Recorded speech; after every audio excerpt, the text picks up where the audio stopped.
స్వామీజీ, ఇందాక మీరు అన్నారు బ్రాహ్మీ ముహూర్తంలో ఎవరు పాటించట్లేరు పాటించాల్సినవి అని చెప్పి. నిజంగా మన సనాతన ధర్మమే చాలా గొప్పది. అందులో బ్రాహ్మీ ముహూర్తం గురించి చాలా గొప్పగా చెప్పారు మీలాంటి పెద్దవాళ్ళు కూడా. ఎందుకు అంత గొప్పతనం బ్రాహ్మీ ముహూర్తానికి? ఫస్ట్ లేచినాక మలమూత్ర విసర్జన చేసేయాలి. 3:30, 4 o'clock. ఓకే. 15-20 minutes ఆ పని. వీళ్ళాక శుభ్రంగా స్నానం చేయాలి. బాహ్యంగా మనం ఎంత శుద్ధం చేసుకున్నా 1 గ్రాము ఇక్కడ, 1 గ్రాము ఇక్కడ, 1 గ్రాము ఇక్కడ, 10 గ్రాములు మైనస్ ఉంటుంది. ఓకే.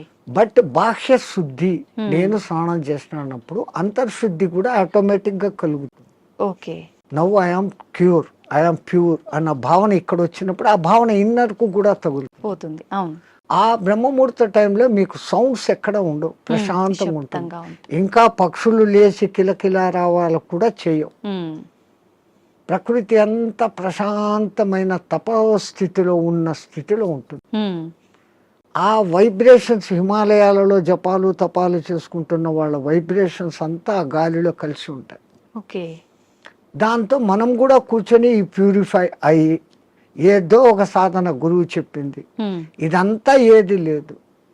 పత్రి చెప్పినట్లు శ్వాస మీద ధ్యాస, సంథింగ్ ఏది ఆలోచన లేకుండా కూర్చుంటే ఒక మనిషి ఒక దినంలో ఇప్పుడున్న పరిస్థితుల్లో ఇది అది అంటూ 60,000 ఆలోచనలు చేస్తాడు.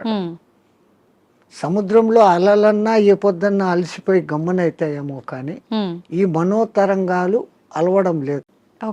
One after one. ఈవెన్ మీరు నిద్రపోయినా నిద్రలో 5 గంటల సేపు మనసే పనిచేసి కలలు చూపిస్తుంది. అవును. ఆ 1 గంట సౌండ్ స్లీప్. అది మన నిజమైన తత్వం. అక్కడ మనం ఆత్మతత్వంలో ఉన్నాం. బట్ ఆత్మతత్వంలో ఉన్న మన సంగతి మనకు అప్పుడు తెలీదు. లేచిన తర్వాత I had a sound sleep అంటాను. సో ఈ సాధన ఉపాసనలు మన పెద్దవాళ్ళు నువ్వు మేలుకొని సుషుప్తి స్థితిలోకి పో అనేదానికి ఈ సాధనలు వ్యవహారాలు. ఓకే. అయితే ఇప్పుడు సాధనలు ఇవన్నీ చేయలేని వాళ్ళు, నార్మల్ వాళ్ళు ఇప్పుడు బ్రాహ్మీ ముహూర్తంలో ఇలాంటి పనులు చేయాలి, అలాంటి పనులు చేయాలి, అసలు కరెక్ట్ బ్రాహ్మీ ముహూర్తం అంటే ఏ సమయం నుంచి ఏ సమయం వరకు? అదే చెప్పాను కదా, 3 to 3:45 దేవతల టైం. ఓకే. 3:45 to 4:45 ఋషుల టైం. 4:45 to 5:45 మానవుల టైం. ఓకే. ఆఫ్టర్ దట్ రాక్షసుల టైం అన్నట్టు. ఇప్పుడు ప్రతి ఒక్కరూ రాక్షసుల టైంలోనే అన్ని స్నానాలు. సూర్యోదయం అప్పుడు ఆ అరుణ కిరణాలు అని వస్తాయి కదా, దాంట్లో ఎన్నో రకాల మనకు ఆరోగ్యాన్ని ఉత్తేజాన్ని కలిగించే వేవ్స్ ఉంటాయి. అల్ట్రావైలెట్, ఇన్ఫ్రారెడ్, ఎలక్ట్రోమాగ్నెటిక్, దానికి ఏమో ఇప్పుడు ఈ పేర్లన్నీ పెట్టారు. అప్పుడు సూర్యుని 7 వర్ణాలకు కలుపుకొని దాంట్లో తెలుపులో 7 వర్ణాలు ఉన్నాయని మన వాళ్ళు గుర్తించి చేస్తాను ఆ సాధన, వర్ణ సాధన. ఇప్పుడు అదే కలర్ థెరపీ అని మళ్ళీ బయటకు వచ్చింది. రంగు బాటళ్ళలో నీళ్లు పెట్టి సూర్యుడి దగ్గర పెట్టి బయట ఎండలో 7 రోజులు అట్లా పెట్టిన నీళ్లు తాగితే ఆ కలర్ కు సంబంధించిన జబ్బు ఉన్న వాళ్ళకి క్యూర్ అవుతారు. ఒక్క సూర్యుడు ఆరోగ్య ప్రదాత అని మన వాళ్ళు చెప్పారు. దాంట్లో నుంచే ఇన్ని వస్తున్నాయి. ఇప్పుడు మన భూమి మీద పెరుగుతున్న మూలికలు అన్నీ పెరుగుతున్నాయంటే సూర్యుడు ఆధారం. నైట్ పూట తన సూర్యకిరణాలనే చంద్రుని మీదకి పంపించి అక్కడి నుంచి రిఫ్లెక్ట్ అయ్యి అది ఔషధులకు శక్తిని ఇస్తున్నాడు సర్కిట్. ఓకే. సో అందుకే మన పూర్వీకులు గుర్తించి ఆరోగ్యం భాస్కరాది చేత అన్నారు. ఆరోగ్యం సూర్యుని చేతిలో ఉంది. ఓకే. స్వామిజీ, ప్రాణాయామం ఇది చేసే వాళ్ళు ఎక్కువ కాలం జీవించే అవకాశం ఉంటుందంటారు కదా? 100%. పూర్వీకులు చెప్పిన లెక్క 21,600 రెస్పిరేషన్స్, 21,600 హంస జపం సాధారణంగా ఎవడో చేసేస్తాను ఇన్వాలంటరీ. అప్పుడు ఆ ఊపిరితిత్తులు ఇంతే పని చేస్తుంది. ఇట్లా తీసుకుంటున్నాం, ఇట్లా వదిలేస్తున్నాం. పరమాత్ముడు మనకు ఊపిరితిత్తులు ఇంత పని చేసేకి ఇచ్చాడు. దాంట్లో 10th కాదు కదా, 1% కూడా మనం చేయడం లేదు. తీసుకుంటున్నాం, వదులుతున్నాం. తీసుకున్న గాలిని యూటిలైజ్ చేసుకోవడం లేదు, ఉపయోగించుకోవడం. ఆ దానికి ప్రత్యేకంగా ఈ పూరక కుంభక రేచకాలు అనే ప్రాణాయామ వ్యవస్థ పెద్దవాళ్ళు పెట్టారు. ఓకే. సంపూర్ణంగా ఊపిరితిత్తులు నిండేంతగా దీర్ఘంగా శ్వాస తీసుకొని ముక్కులు మూసేస్తాం. ఓకే. ఆ తర్వాత బలవంతంగా ఆ గాలిని మింగుతున్న ఫీలింగ్ చేసి కడుపులో కూడా గాలి పోతోంది అని చెప్పి మళ్ళీ ఒకసారి ముక్కులు ఓపెన్ చేసి ఇంకొంచెం తీసుకుంటాం. అంత గాలి తీసుకొని మన కెపాసిటీని బట్టి 30 సెకండ్స్ 40 సెకండ్స్తో ఆరంభించి నెలలు సంవత్సరాలు గడిచేసరికి 2 మినిట్స్ 2.5 మినిట్స్ వరకు ఆ కుంభకంలో ఉంచినప్పుడు తీసుకున్న గాలి మొత్తం యూటిలైజ్ అయ్యి కణాలు ఇడిచిన కార్బన్ డైఆక్సైడ్ అంతా వచ్చి బయటకు వచ్చేస్తుంది. అది రేచకం. ఈ విధంగా చేయడంలో మనకు శాస్త్రజ్ఞులు మన ఆ పూర్వీక శాస్త్రజ్ఞులు చెప్పింది ఇడా పింగళ అనేది సూర్య చంద్ర నాడులు. ఒక ముక్కు ద్వారా చల్లని గాలి బాడీలోకి వస్తుంది, ఒక ముక్కు ద్వారా వేడి. శరీరంలో శీతోష్ణాలు సమస్థితిలో ఉండి ఆ రెండింటిని నియంత్రించగలిగినప్పుడు వాయువు ఈ రెండు ముక్కులలో కాకుండా మనకున్న 72,000 నాడులలో 11 నాడులు ముఖ్యం. కండ్లకు పోయేది, చెవులకు పోయేది, ముక్కులకు పోయేది. ఇవన్నీ కాకుండా ఈ 11 మళ్ళీ సుషుమ్న అనేది మూలాధార చక్రం నుంచి సహస్రారం వరకు కనెక్టివిటీ కలిగిన ఒకే ఒక్క నరం. మిగతాది కొన్ని చోట్ల వచ్చి కట్ అయిపోతాయి, ఎన్ని చోట్ల వచ్చి కట్ అయిపోతాయి. ఇది అఖండంగా మూలాధారం నుంచి అక్కడ దాకా వస్తుంది. దాని లోపలికి గాలి ప్రవేశం చేసినప్పుడు అక్కడ జరిగే సంచలనం మనిషికి దీర్ఘాయుష్యం. అసలు ఈ ప్రాణాయామం చేస్తేనే దీర్ఘాయుష్యం. కారణం మామూలు మనిషి ఒక నిమిషంలో 15 రెస్పిరేషన్లు తీసుకుంటే నేను నిమిషం సేపు గాలిని బంధించగలిగినాను అంటే నాకు 15 రెస్పిరేషన్లు సేవ్డ్ కదా. It is in my bank account. ఒక్క ప్రాణాయామంలో నేను 15 ఊపిర్లు మిగిలిపెట్టుకుంటే 1 గంట సేపు చేస్తే అంటే 60 నిమిషాలు ఇంటూ 15 900 వాయువులు. ఒక 10-11 దినాలు చేస్తే 9,000 21,000 వచ్చేదానికి ఒక 10 రోజులు 1 నిమిషం చేస్తే 10 దినాల తర్వాత నాకు 1 దినం ఆయుష్ పెరిగింది. It is in my hands. So అదే నేను 2 నిమిషాలు చేస్తే 5 రోజుల్లోనే నాకు 1 రోజు ఆయువు పెరిగింది. అది కారణం. ప్రాణాయామంలో అది రహస్యం. ఇంకా ఈ ప్రాణాయాన్ని ఇంకా బాగా డెవలప్ చేసుకొని ఇడా పింగళలో కాకుండా సుషుమ్నలోకి ప్రవేశం చేస్తూ ఎక్కిస్తూ ఆడిస్తూ ఉన్నప్పుడు ఏదో ఒక దినం మన అదృష్టము, ఆ గురు కటాక్షము, దైవానుగ్రహము ఉండి ఆ గాలి కుండలిని ప్రేరేపిస్తుంది. ఒక్కసారి కుండలిని ప్రేరణ చేసినాక ఈ ఆత్మతత్వం ఏం, సృష్టి రహస్యం ఏం, పరమాత్మ ఏం, నేను ఏం అన్న సంగతి వాడికే తెలిసిపోతుంది. ఇంకా అది బయటికి చెప్పుకునేందుకు కానీ ఆనంద స్థితిలోకి వాడు ఉంటాడు ఆ సాధకుడు. ఇది మామూలు వాళ్ళకి సాధ్యపడుతుందా స్వామీజీ? ఎవరికైనా పశుపక్షాదులకు కూడా దేవుడు ఆ కుండలిని శక్తి ఇచ్చాడు.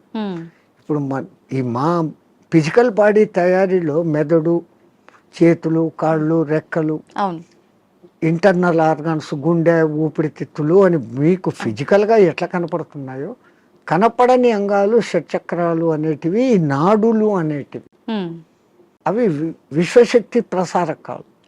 నరాలలో రక్త ప్రసరణ, ఆక్సిడేషన్ ఇది జరుగుతుంది. మన వాళ్ళు ఈ 2 రకాలుగా చూశారు. అది వ్యవహారం. అక్కడ ఆ తేడాను గమనించి వాళ్ళు ఆ సాధనాలు చేశారు.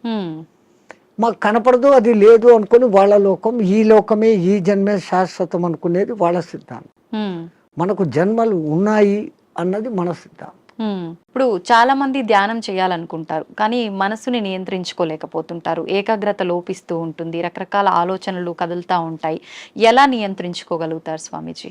మనసుకు ఒక్క డ్యూటీ అప్పచెప్తే పాపం మనసు ఏం చేస్తుంది? గమ్మన ఉన్నప్పుడు 112 ఆలోచనలు చేస్తాను. ఇప్పుడు మీరు కుట్టు పని చేస్తారు, మిషన్ మీద కూర్చున్నారు, మీకు కుట్టు పని తెలుసు. ఇన్వాలంటరీగా మీరు ఆ బట్ట అక్కడ పెడతారు, ఎట్లా పొడి చేయాలో చేస్తారు, కాళ్ళు కదుపుతూ ఉంటారు, కుట్టు మిషన్ నడుస్తుంటుంది, కళ్ళతో చూస్తుంటారు, కుట్టు పోతుందా లేదా పోతుంది. ఇదంతా ఎట్లా వచ్చింది? ఒక ప్రాక్టీస్, ఒక దినంలో రాదు. సో అక్కడ మీరు మనసంతా ఎక్కడ పెట్టారు? కుట్టు లైన్ గా పోతుందా లేదా అనేదాన్ని.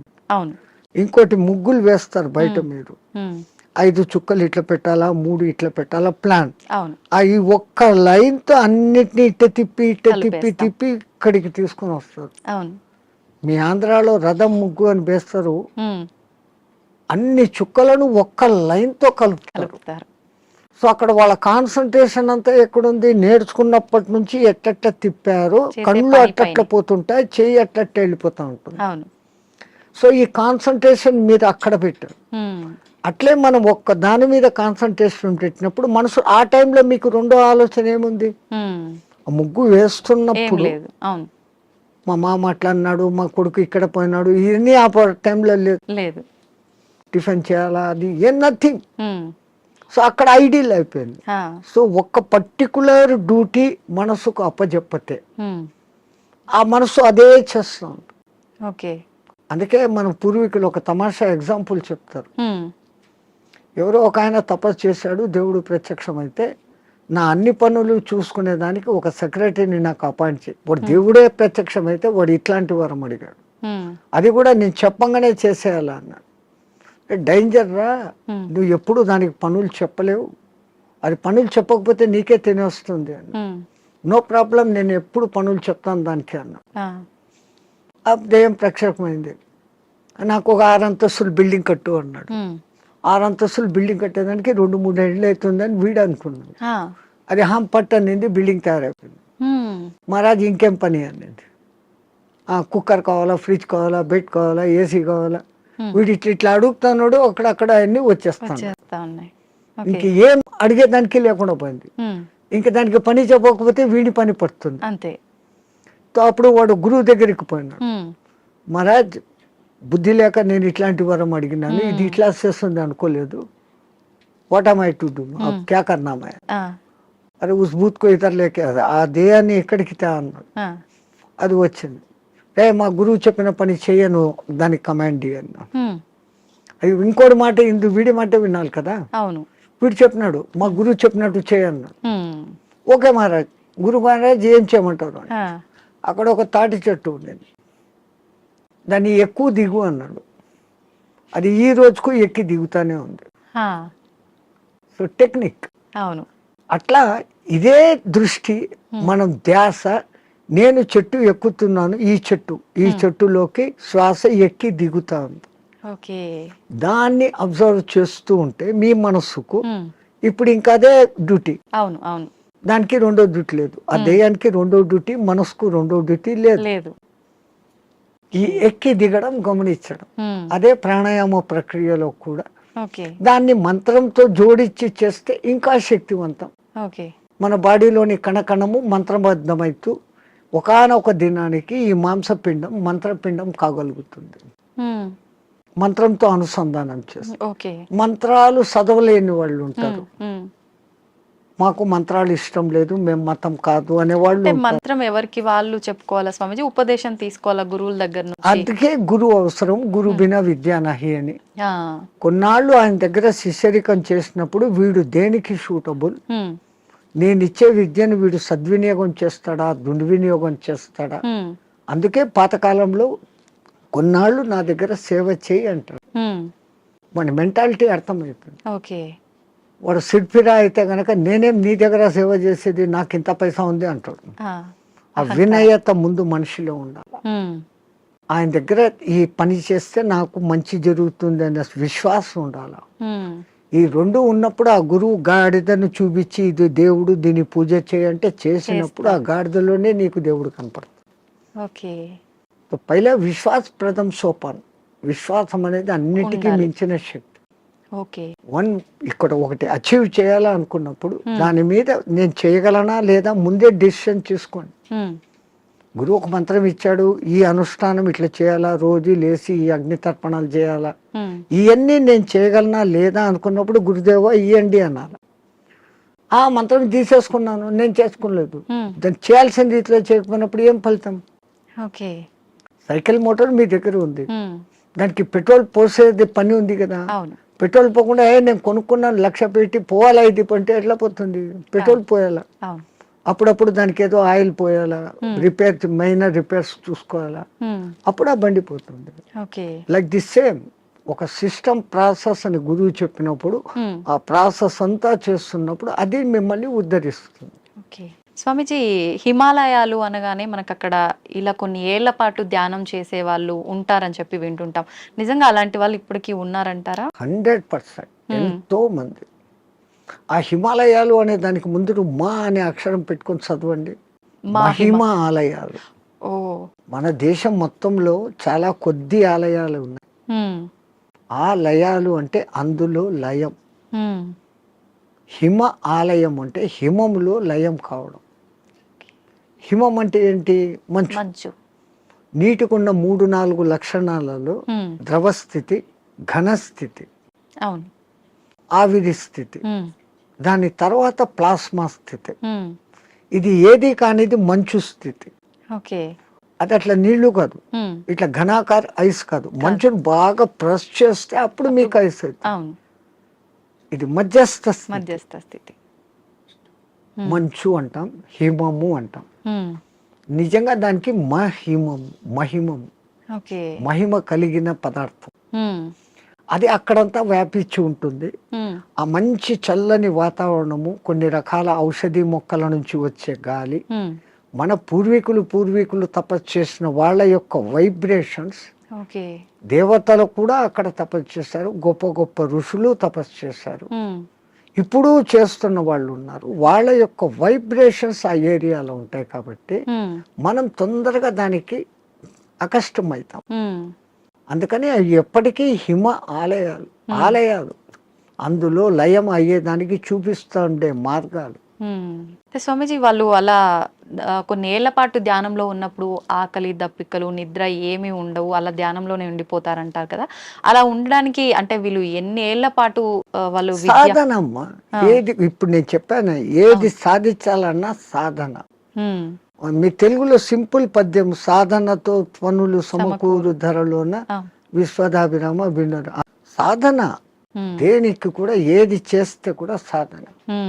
స్వామీజీ, మన సనాతన ధర్మంలో ఓంకారానికి చాలా ప్రత్యేకత ఉంది. అది ఓంకారం కాదు, ఔంకారం.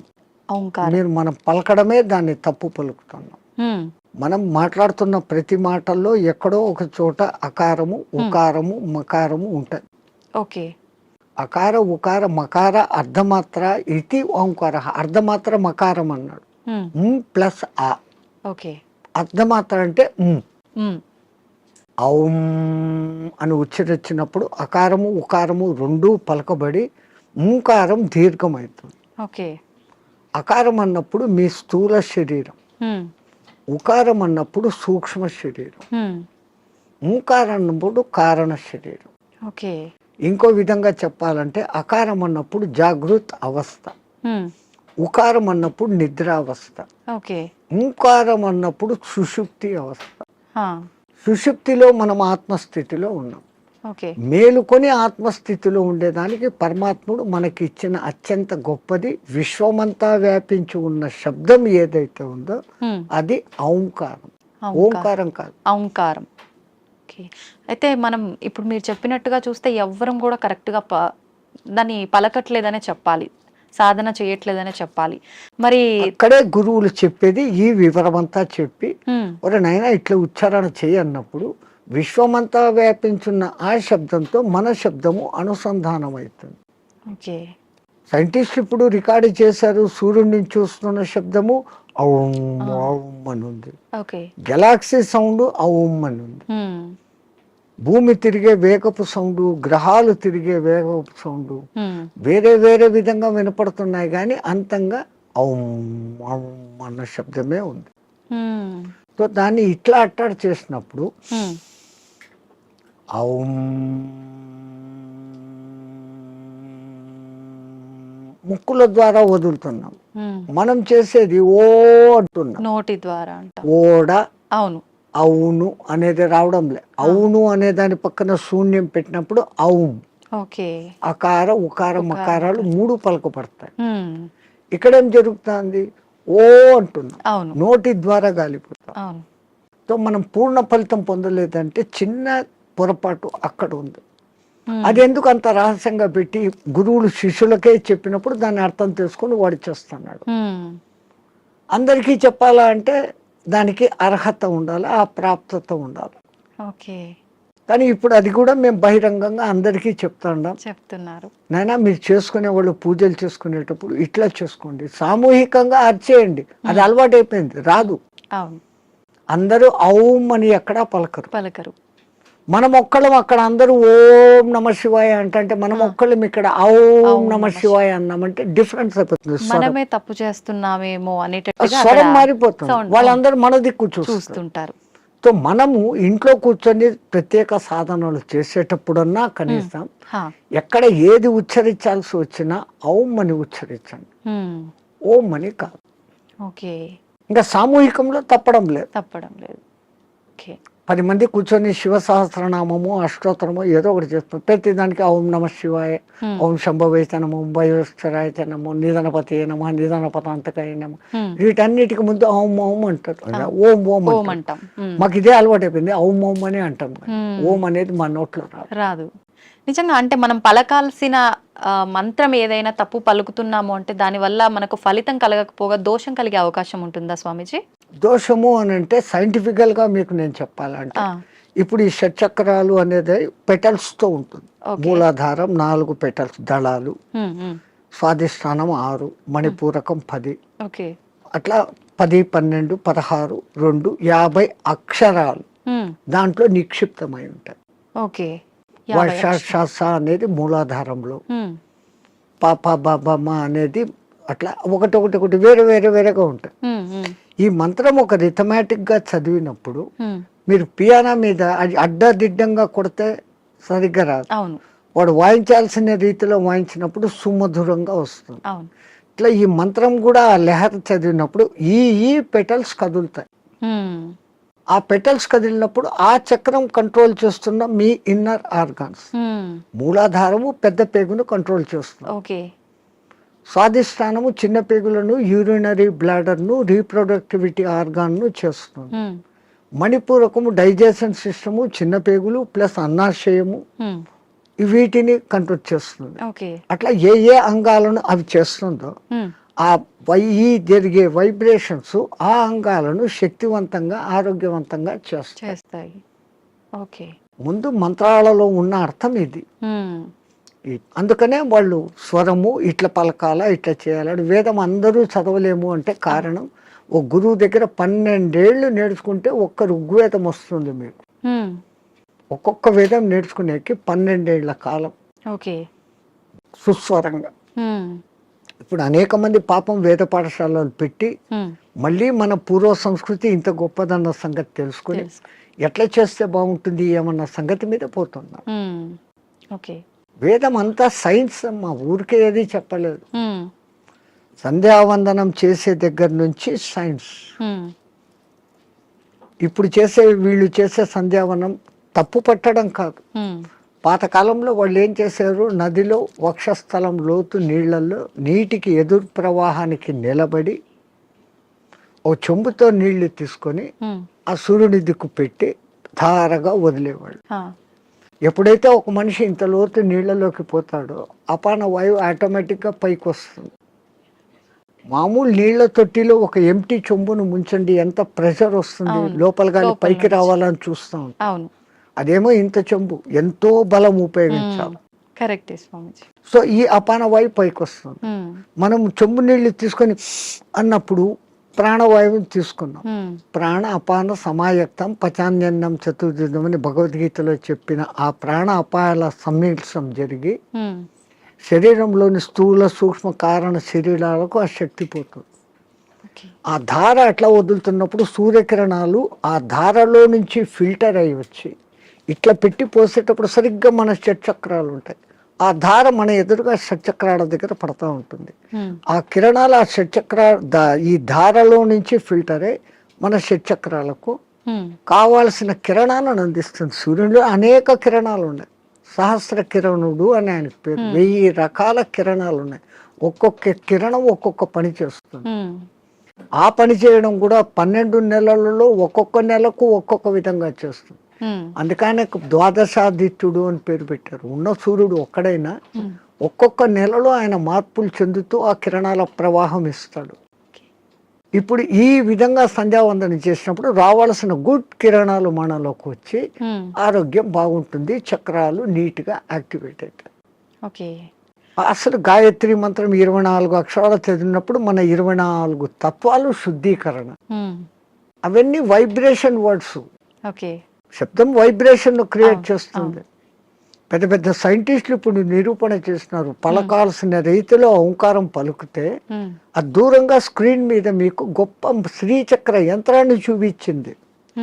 ప్రూవ్డ్. ఇంకొన్ని మంత్రాలు చదివినప్పుడు ఇంకొన్ని డిజైన్లు వచ్చినాయి. అవన్నీ ఏది మన పూర్వీకులు యంత్రాలు అని గీస్తారే, ఈ గ్రహానికి ఇట్లా గీయాలి, ఇట్లా పెట్టాలి, ఇంత చకోరాలు, ఇంత వృత్తాలు అని. అదంతా ఏమంటే ఇది శబ్దశాస్త్రము రేఖాశాస్త్రాన్ని అనుసంధానం చేసి వాళ్ళ శబ్దోత్పత్తి ఈ వైబ్రేషన్స్ ఇట్లా క్రియేట్ అవుతాయని వాళ్ళకి తెలుసు.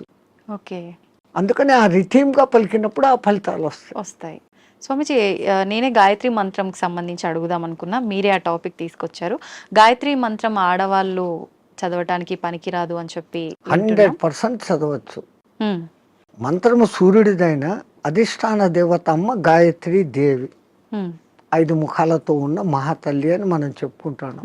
అట్లాంటప్పుడు స్త్రీ చదవకూడదని ఎక్కడుంది?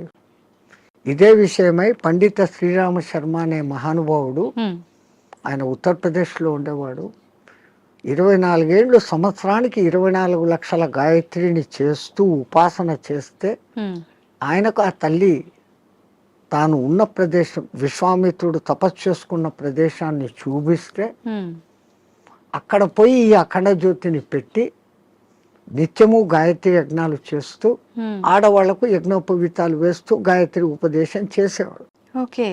అప్పుడు కొంతమంది ఉత్తరప్రదేశ్ బ్రాహ్మణ్స్ ఆయన మీద కోర్టులో కేసేసినారు.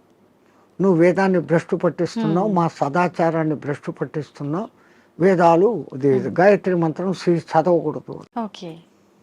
ఆయన కోర్టులో ఒకటే మాట అన్నాడు, అయ్యా మీరు వేదాలు ఉపనిషత్తులు అన్నీ చదివారంటారు కదా, ఎక్కడైనా ఒక్క శ్లోకము స్త్రీకి గాయత్రి ఉపదేశం చేయకూడదు అని రాసి ఉంటే, పలానా ఋషి చెప్పాడు, పలానా దేవత చెప్పాడు అనే కోటింగ్ ఒక్కటి ఉంటే నాకు ఇవ్వండి, నా బ్రాహ్మణత్వాన్ని, నా సంస్థను మూసేస్తా, నా బ్రాహ్మణత్వాన్ని వదులుకొని జనేవి తీసేస్తాను అన్నాడు. వీళ్ళు 3 నెలలు తల కింద కాళ్ళు పైన పెట్టి ఎతికారు, లేదు.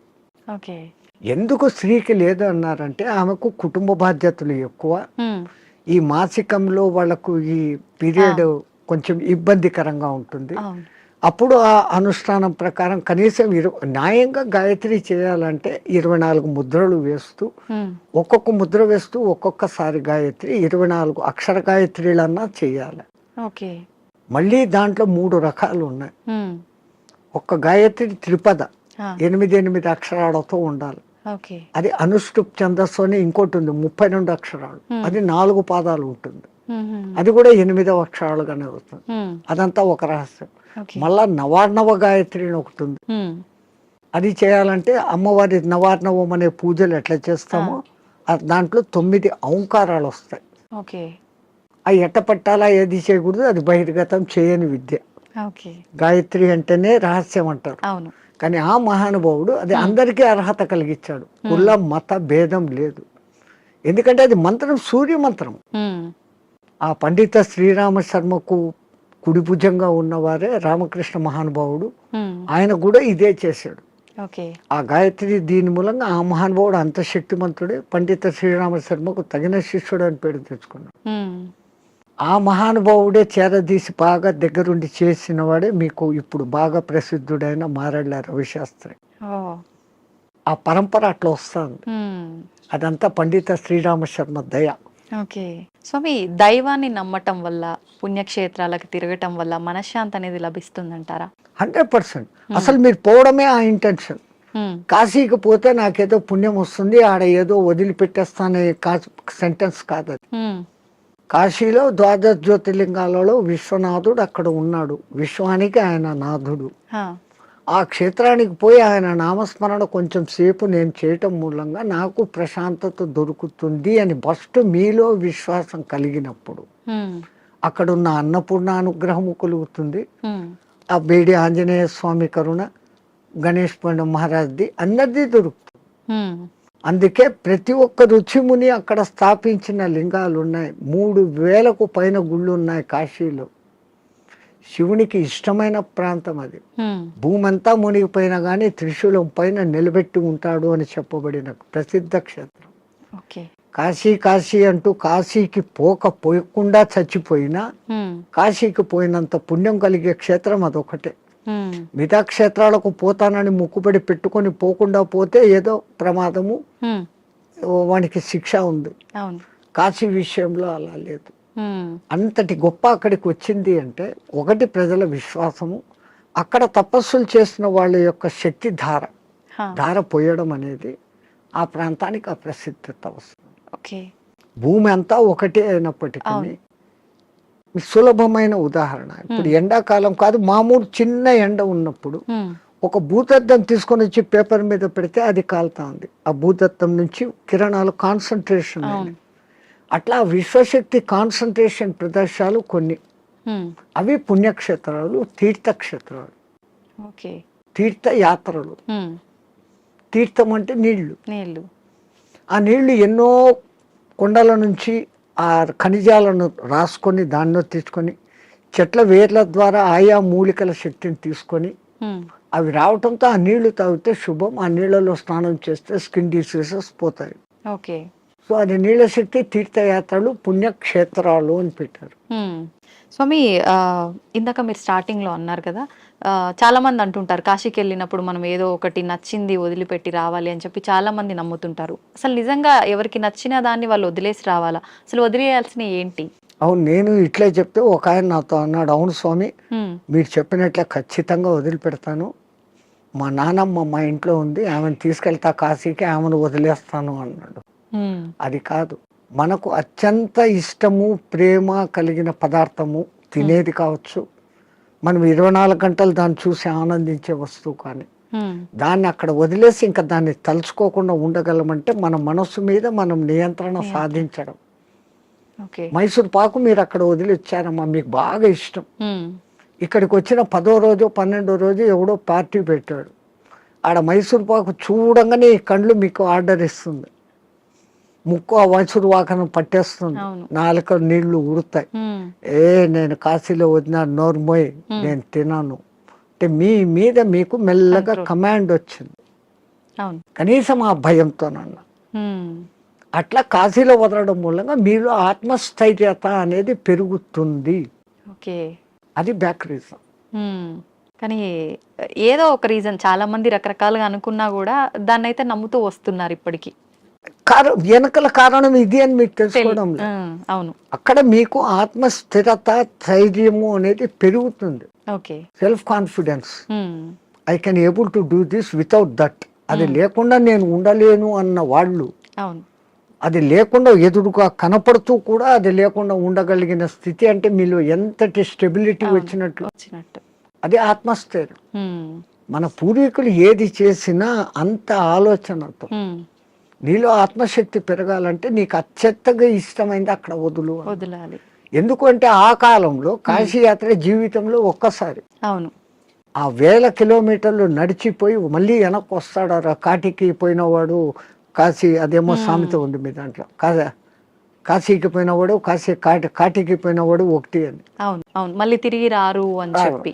ఆ కాలం అట్లుండింది, అడవులలో పోవాలి, దారిలో జంతువులు, వాతావరణం మారిపోవచ్చు. అవును.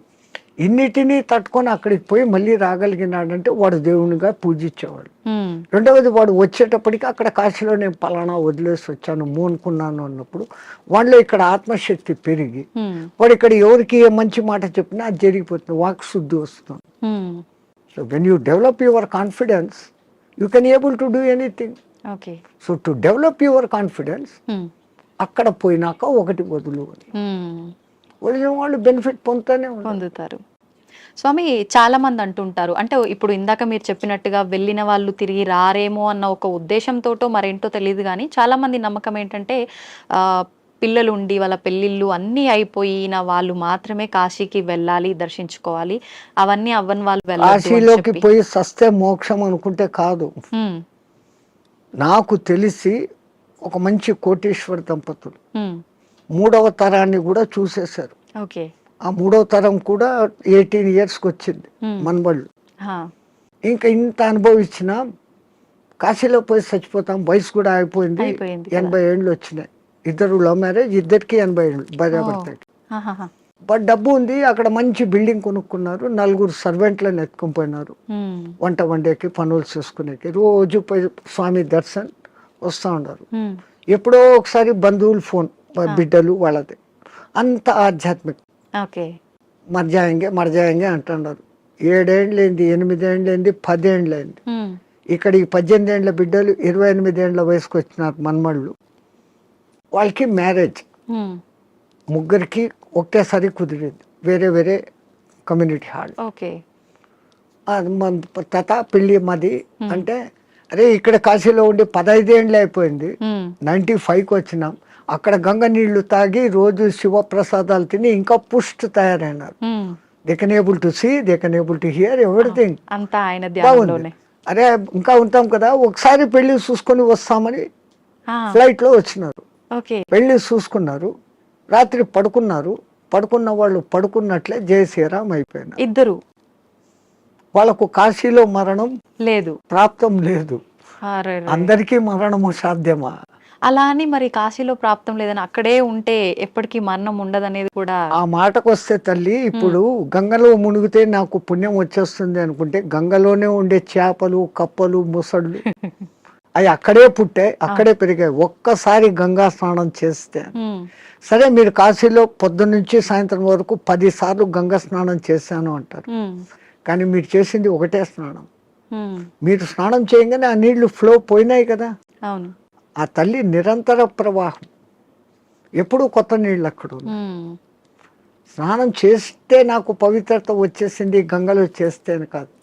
గంగలో స్నానం చేసే ముందు ఇంతకు ముందు నా గత జన్మ బుద్ధులు, గత జన్మ కాదు, నా గత జీవితం బుద్ధులు, లక్షణాలు మార్చుకుంటాను. నేను ఇంక మీద అట్లా ఉండను. అక్కడ మిమ్మల్ని మీరు జస్టిఫై చేసుకొని, తల్లి నాకు ఆ బుద్ధి ప్రసాదించు అని మునిగి లేచి, ఆ మాట ప్రకారం మీరు ఇక్కడ ఉన్నారంటే మీకు మోక్షము, ముక్తి. అంతే తప్ప ఆడపోయి 100 మునకలు వేసి ఈడొచ్చి అత్తమామల్ని తిట్టో, అమ్మా నాన్నలను తిట్టో, భర్తని హింసించో, భార్యను హింసించో, సంవాట్ మగ ఆడ ఎవడైనా చేసేది. ఈ తప్పులన్నీ ఇక్కడ చేస్తూ, నేను పోయి గంగలో 6 సార్లు మునిగొచ్చాను, నేను సస్తే మోక్షానికి, నువ్వు నువ్వు అక్కడ మార్పు చెందేదానికి మునగాలి. అందుకే పాతకాలంలో అక్కడ మునిగేటప్పుడు పంతుళ్ళు మీ చేత 10 మంత్రాలు చెప్పిస్తారు. దశ హరాయే గంగాయే స్వాహ. మనం శారీరకంగా, మానసికంగా, వాక్కు రూపంలో 10 రకాల తప్పులు చేస్తాం. ఈ 10 తప్పులను క్షమించు, ఈ తప్పులు నేను మళ్ళీ చెయ్యను, అది ఉండాలి. కరెక్టే స్వామిజీ. ఆ దేవుడా నేను చేశాను, నన్ను క్షమించు, మళ్ళా పోయి అదే చేస్తాను, నో యూస్ కదా. Do not repeat. మళ్ళీ చెయ్యను కూడకుండా ఉండగలిగితే అప్పుడు ఆ కాశీలో స్నానం చేసిన పుణ్యం. కాశీనే కాదు, ఏ నీళ్ళలో, నర్మదా, కావేరి, గోదావరి, కృష్ణ, కిట్నే. అవును స్వామి, కాశీలో మరణించిన వారికి చెవు ఇలా పైకి వచ్చినట్టుగా ఉంటుందని అంటుంటారు కదా, సైంటిఫికల్ గా కూడా ప్రూఫ్ అయ్యింది. ఎందుకని అట్లా?